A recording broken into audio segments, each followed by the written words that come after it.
For today's English language version fight, we're looking at Takahiro Ao's bout with Choon from 2005. Coming into the bout, Ao was 8-5 as the on-screen graphic confirms. Moon is either 6-3 as BoxRec suggests or 5-3 as the on-screen graphic shows.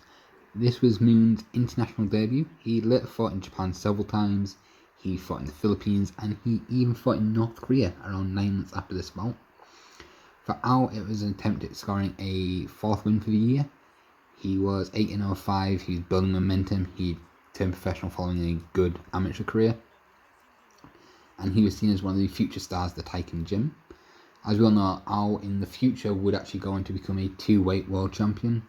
He would beat the likes of Oscar Larios and Tetsak Kakitjim. He would go on to become a very good fighter, but this was still very early in his career. Up to this point, he hadn't really been tested.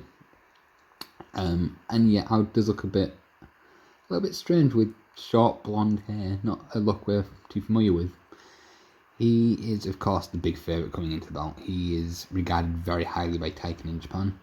He's very highly skilled. He didn't make the big mark on the global scene despite being a 2-weight champion, but you can see straight away that he's talented, he's skilled. He moves around the ring really well. He's really light on his feet, which I thought was interesting given some of his later career bouts. He didn't really look that sharp. He looked quite limited against the likes of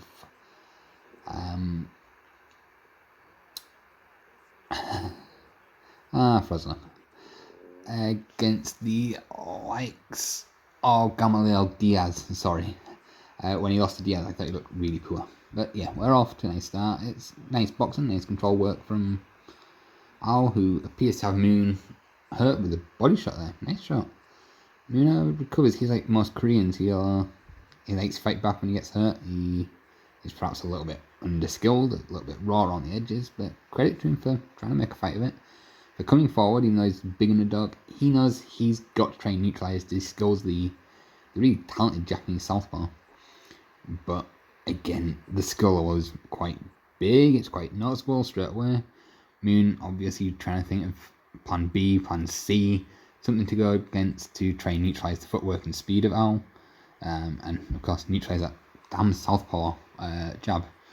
Nice straight left hand there from Ao, and a nice body shot got through by Moon, but quite badly punished by Ao for any success that the Korean has. Very nice body shot, and a straight left hand sends Moon down.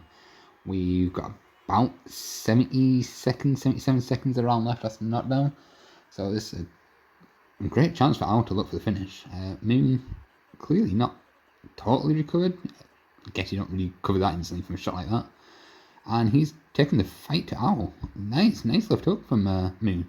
And he drops Ao 20 seconds after being dropped himself with a right hand. More interesting little flashing around than I was certainly expecting, given how random the fight was that we picked for this week's video. The Korean perhaps knowing he got lucky there, and Ao perhaps wanting to make a statement, is just Ao was straight after him.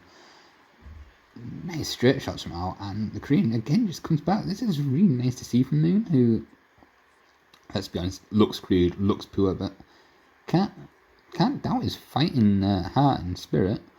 It's just a shame that he's completely underskilled, completely blown away, and he's hurt again. Ao's going for the finish. Down. He's up, but I think really the referee should be wearing this for us, or the corner throws in the towel, whichever.